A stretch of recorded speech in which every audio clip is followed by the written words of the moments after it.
ముందుగా శ్రీనివాసరావు గారు చెప్పండి. ఇటు కేటీఆర్ మాట్లాడుతూ కూడా దాదాపు 100 ఏళ్ల వరకు కూడా రైతులకు ఎలాంటి ఇబ్బందులు కలగొద్దనే ఉద్దేశంతో కాళేశ్వరం నిర్మించాము.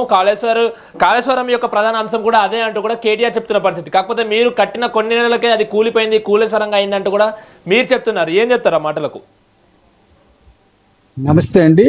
మీకు మాతో పాటు ప్యానెల్లో ఉన్నటువంటి రామ్మోహన్ రావు గారికి, రామరెడ్డి గారికి, అదేవిధంగా ఎటువంటి వీక్షకులకు అందరికి కూడా నమస్కారం.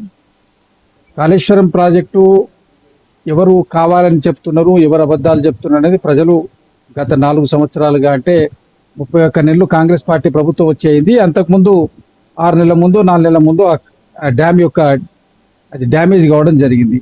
కాబట్టి అప్పటి నుంచి, అంటే ఈ 36-37 నెలల నుంచి జరుగుతున్నటువంటి వాస్తవాలు, చర్చలు, దాని మీద అనేక అంశాలు ప్రజలంతా కూడా గమనిస్తూనే ఉన్నారు. ఇప్పుడు ఇరిగేషన్ మంత్రి అయినటువంటి ఉత్తమ్ కుమార్ రెడ్డి గారు క్లియర్ గా చెప్పిండ్రు, 27th జూలై తర్వాత దాని యొక్క రిపేర్స్ అవన్నీ కూడా అవన్నీ అయిపోయిన తర్వాతనే మేము పంపో స్టార్ట్ చేస్తామని. ఇప్పుడు ఇవాళ ఆల్రెడీ మనం 6th ఉన్నాము. 20-21 రోజుల్లో మునిగిపోయేదే ఉంది. దీని గురించి ఏదో ఒక హైప్ క్రియేట్ చేయాలని రోజు ఒక రకమైనటువంటి ఛాలెంజెస్, రోజు ఏదో ఒక టెన్షన్ వాతావరణాన్ని రాష్ట్రంలో సృష్టించి మనం ఏదో దీన్ని అడ్వాంటేజ్ తీసుకునే అనేటువంటి ప్రయత్నంలో బీఆర్ఎస్ పార్టీ ఉన్నది. ఇప్పుడు వారికి ఏంటంటే వాళ్ళకు ఉన్నటువంటి 2 మరకలు, 2 వాళ్ళ మీద ఉన్నటువంటి అప్పులు. ఒకటి నెంబర్ 1, బడ్జెట్ లో జరిగినటువంటి అప్పుల విషయం మీద నిన్న మొన్న రాద్ధాంతం చేసిండ్రు. ఇప్పుడు దాని గురించి కావాల్సిన లెక్కలన్నీ బయటికి చెప్పిండ్రు. ఎఫ్ఆర్బిఎం అప్పులన్నీ, కార్పొరేషన్ అప్పులన్నీ మొత్తం కలిపి అసలు అప్పులా కాదా అన్న దాని మీద చర్చ కొంతవరకు ప్రజలకు అర్థమైంది.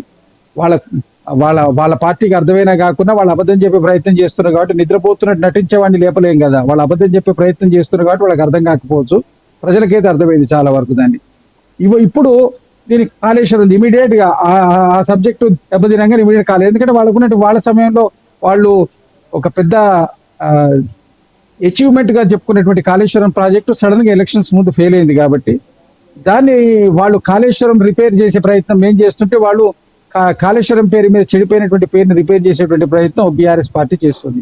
దాంట్లో బాగా కన్నెపల్లి కంపోజింగ్ గా దింపితే ఇప్పుడు ఉన్నట్టు కొద్దిగా వర్షాభావ పరిస్థితి ఉన్నది. కాబట్టి ప్రజల లోపల అయ్యో వర్షాలు లేకపోయి, నీళ్లు రాకపోయి, ఎక్కడి నుంచో ఏదో విధంగా వస్తే బాగుండని ఎదురు చూస్తుంటారు కదా. ఈ చూపులలో ఇదేదో చేస్తే అయిపోద్దని వాళ్ళని హైప్ క్రియేట్ చేసి జనాల లోపల ఒక మిస్గైడ్ చేయడం కోసం కేటీఆర్ గారు నిన్న కన్నెపల్లి కంపోజ్ సందర్శన, దాని మీద జరిగిన హై డ్రామా జరిగింది. ఇప్పుడు ఉన్నటువంటి టెక్నికల్ ఎక్స్పర్ట్స్, అక్కడ ఉన్నటువంటి టెక్నీషియన్స్ వాళ్ళు సజెస్ట్ చేస్తలేరు, వద్దు అని చెప్తున్నారు. ఈ పూర్తిగా మనం సరి చేసిన తర్వాతనే ఆ పోస్ట్ స్టార్ట్ చేయాలంటున్నారు. మరి లేదు, అర్జెంట్ గా స్టార్ట్ చేయాలంటే ఏమన్నా డ్యామేజ్ అయితే దానికి మీరు బాధ్యత వహిస్తారా? ఇంకొక అంశం, వాళ్ళు చెప్పింది ఏంటి, కేసీఆర్ గారికి 1 వారం రోజుల మాటు మాకు మళ్ళీ కాళేశ్వరం చెప్తే మేము మొత్తం, మరి మీ దగ్గరే 9.5 సంవత్సరాలు ఉంది, మీ సమయంలో కూలిపోయింది. కూలిపోయిన తర్వాత కూడా 3-4 నెలలు మీరే అధికారంలో. మరి అప్పుడు 1 వారం రోజులు ఎందుకు, 90 రోజులు 100 రోజులు ఉండే కదా సమయం, మరి అప్పుడు ఎందుకు పూర్తి చేయలేదు దాన్ని?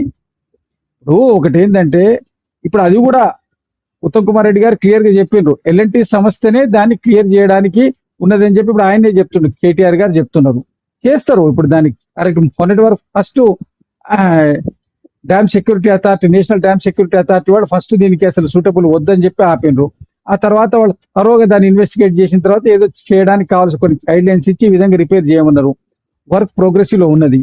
ఈ సమయంలో ఏదో అడావుట్ చేసి ప్రజలకు ఉన్నటువంటి వర్షాభావ పరిస్థితిని, ఇదేదో లేకపోవడం బట్టి నీళ్లకు ఎద్దడి జరుగుతుంది అనేటువంటి సంకేతాలను ఇవ్వడం కోసం, రైతుల్ని మిస్గైడ్ చేయడం కోసం కేటీఆర్ గారు and BRS party, Harish Rao గారు చేస్తున్నటువంటి కుట్ర, వారు చేస్తున్నటువంటి ఒక ప్రయత్నం. కానీ ఇది ప్రజలు అర్థం చేసుకుంటారు. అక్కడ ఉన్నటువంటి యథార్థ పరిస్థితి ప్రభుత్వం కూడా ఎప్పటికప్పుడు ప్రజలకు తెలియజేస్తుంది. దీనికి ఉన్నటువంటి ఇమీడియట్ గా స్టార్ట్ చేస్తే వచ్చేటువంటి ఇబ్బందులు, దానివల్ల ఏమైనా జరగకూడని పరిణామాలు జరిగితే దానికి ప్రజలు ప్రాణ నష్టం కానీ, ఆస్తి నష్టం కానీ ఏది జరిగినా కూడా దానికి బాధ్యత వహించాల్సి ఉంటుంది. కాబట్టి మీరు 2027 జూలై నాటికి కూడా పూర్తి చేస్తామని మీరు అంటున్నారు. కాకపోతే కేటీఆర్ కేవలం మాకు 1 వారం టైం ఇవ్వండి, 1 వారం మా చేతిలో పెట్టండి, ఇలా తెలంగాణలో ఉన్నటువంటి ప్రతి రైతు ఇంటికి నీళ్ళు వస్తాయి, ప్రతి రైతు పొలానికి నీళ్ళు వస్తాయని చెప్తున్నారు. మరి 1 వారం రోజులు ఇచ్చి ఎక్స్పెరిమెంట్ చేస్తే దానికి కావాల్సిన నష్టానికి బాధ్యత వహించడానికి ఎవరు సిద్ధంగా ఉంటూ, మరి కేంద్ర ప్రభుత్వం దగ్గర అనుమతులు తెచ్చుకొని 1 వారం రోజులు పర్మిషన్ తీసుకోవాలి. ఇప్పుడు మరి దానికి ప్రజా నష్టం, ప్రాణ నష్టానికి బాధ్యత ఎవరు వహించాలి? జరగకూడని సంఘటన జరిగితే ఇప్పుడు దానికి ఎవరు బాధ్యత వహిస్తారు? మీ ఛాలెంజ్ మా ఛాలెంజ్ కాదు కదా బాధ్యత వహించేది. ప్రాణ నష్టం జరుగుతుంది, ఆస్తి నష్టం జరుగుతుంది, అనేకమైనటువంటి ఇప్పుడు ఏది జరగకుండా ఎవ్రీథింగ్ పోస్ట్వెల్ దాని గురించి ఏం ఆలోచన ఉండదండి. ఏదన్నా జరగకూడని సంఘటన జరుగుతుంది, దానికి ఎవరు బాధ్యత వహిస్తారు? ఇప్పుడు ఒక మనం టెక్నికల్ ఎక్స్పర్ట్స్ యొక్క గైడెన్స్ ప్రకారం ముందుకు పోతుంటే అదొక తీరు, అయినా కూడా ఏమైనా జరిగితే ఎవరేం చేయలేరు. బట్ కాకపోతే టెక్నికల్ ఎక్స్పర్ట్స్ ఇచ్చినటువంటి దాని గైడెన్స్ ప్రకారం పోతే ఒక పద్ధతి. లేదంటే ఇప్పుడు మీ ఇమీడియట్ గా మీరు కనుక ఏమైనా చేస్తే ప్రాణ నష్టం జరిగితే ఎవరు బాధ్యత వహిస్తారు? వారు వహిస్తారా? దానికి బాధ్యత జరగకుండా ఉంటుందని చెప్పి గ్యారంటీ ఇవ్వగలుగుతారా? దానికి కేంద్ర ప్రభుత్వం ఒప్పుకుంటుందా? అధికారంలో ఉన్న వాళ్ళు అక్కడ కొన్ని వారం రోజులు ప్రతిపక్షానికి ఇచ్చి చేయమంటే అర్థమైంది అంటే మీకు చేత కాదు మేము చేస్తామని చెప్పడంలో వాళ్ళు చేసేటువంటి సంకేతం. దానికి నీకు చేతనే 9.5 సంవత్సరాలు ఏం చేసినావు? ఎందుకు అడావుడికి గట్టి దాన్ని ఆ విధంగా నువ్వు ఇల్లులు అడగోలుగా నువ్వు చేసినటువంటి స్కామ్స్ వల్లే కదా జరిగినటువంటి 2 పిల్లర్లు ఎందుకు కూలుతాయండి? 2 పిల్లర్లు బ్రూక్స్ వచ్చి ఎందుకు పోతాయి? దాంట్లో నిర్మాణంలో ఉన్న లోపాలే కదా. మీరు ఒక ఇంజనీర్ని ప్రాపర్ గా అలో చేయరా? మీకు అక్కడ ఉన్నటువంటి ఎవరు ఎక్స్పర్ట్స్ అక్కడ లేకుండా అంత మీ సొంత కవిత్వం చేసి దాన్ని తీసుకొచ్చి అక్కడ ఆ విధంగా ఇబ్బంది చేస్తుంది ఇంత పెద్ద ప్రాజెక్ట్ను. దానికి వైబిలిటీ లేని ప్రాజెక్ట్ అని నిర్మాణం అవుతున్నప్పుడే బోర్డు అంత చర్చ జరిగింది.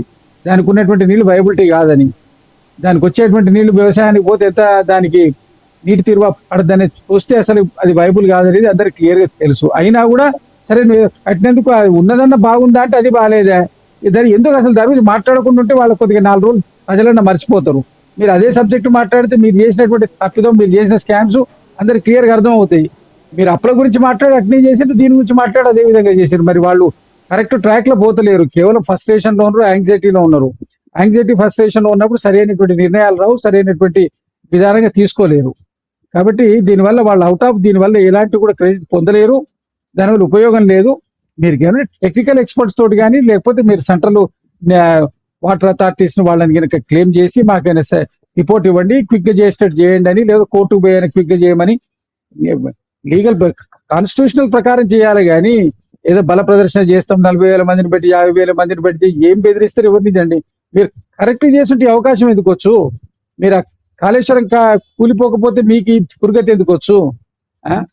కాబట్టి మీరు దాని గురించి ఆలోచించాల్సిన అవసరం లేదు. ప్రజాస్వామ్యంలో ప్రతిపక్షంగా ఉండడం అనేది గొప్ప పాత్ర, చాలా గొప్ప పోషించాలి ప్రతిపక్ష పాత్ర.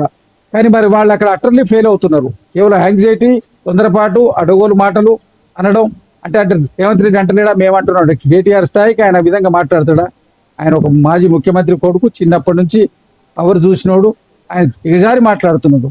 ఎందుకంటే పవర్ పోతే చచ్చిపోతామా?